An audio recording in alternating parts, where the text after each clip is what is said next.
Told them we're from Philly.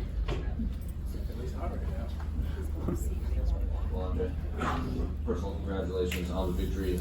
After the fight in there, you said you weren't quite happy with the performance you put in there. What specifically were you not happy with? First time to go the distance, man. I had a 100% finish rate, and I was really proud of that. You know what I mean? So, man, I was so close on that guillotine. So I'm just kicking myself right now. But you know, the silver lining is that I proved to myself what I'm made of. You know.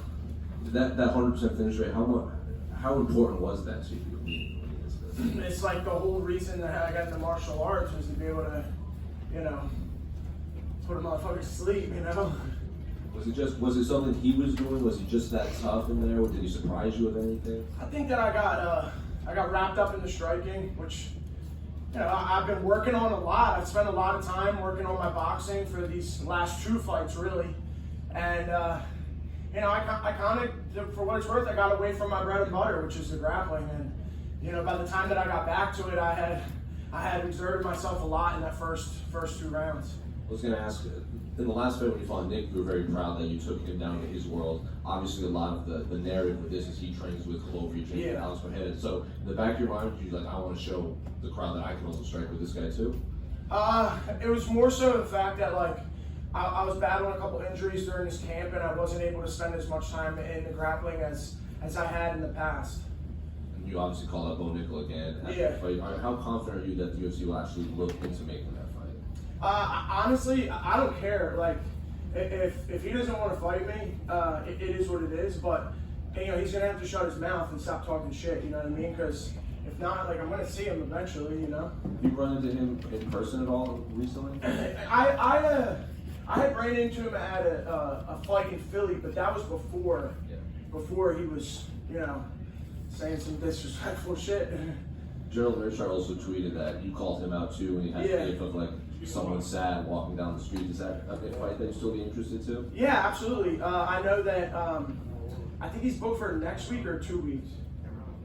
It might be January, you know, and you know, he called me out after his last fight, so we tried to get that booked, but he wanted more time, so you know, and then Wellington's name came up, and it was on this card that I really wanted, so yeah, you know I'm down. Yeah. And DC was saying a story that you're one of the first people to have like a grappling match. Yeah. What exactly was that? So in 2013 was the first NCAA event here at Madison Square Garden, and we wrestled Missouri.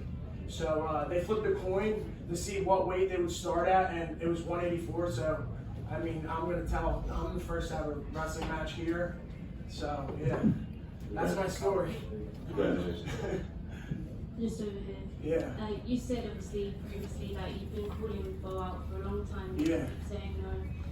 You also said that you wanted to prove that you're the best grappler in the division. You know, if they do match you up eventually, how do you think that goes down? So I never really thought that he would fight me, but I thought that he would accept it for Fury grappling, which is what I wanted. But I just think I'm too dangerous on the ground for him. I welcome the challenge for sure. You know, I know how good I am against the best in the world. I train with literally the best fighters in the world at Marquez MMA and Daniel Gracie. So, yeah, I know where my skills lie and my abilities, and I know how much I believe in myself. And in terms of time frame, when are you looking to get back in the ring again? I mean, I would like to get a couple injuries checked out, but nothing serious. That March looks great. I know they're going to London. That would be, man, like if fighting in MSG isn't like at the top of my list of you know, to my bucket list, then the O2 Arena is definitely up there for sure. Is travel something that you would like to do to be able to go to the different? Absolutely. You know, ever since I was a little kid, we traveled for wrestling, and I'm so hungry. Like, I want to do everything. Like, I want to travel the world. I want to fight the best guys. I want to have the best experiences. Like, I have such an appetite for life that, like, you know, going to fight in the O2 Arena, like, I'm like, absolutely, that sounds amazing. And of course, if you can't get Carol or Gerald, you know, obviously for March, is there anyone else in the division? Someone in the top 25. You know, I think it's time. I think I've been brought up right, and I have had good matchups.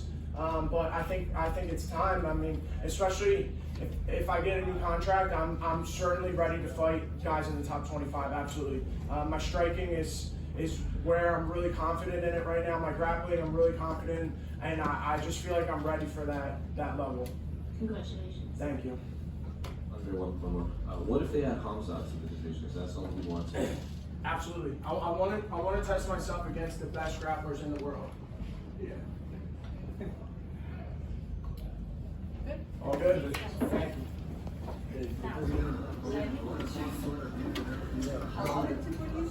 Yeah. And I'm in the back, so I didn't see like stealing some ice. Say French fries. They go right there as well. Oh. Yes, sir. Where is this?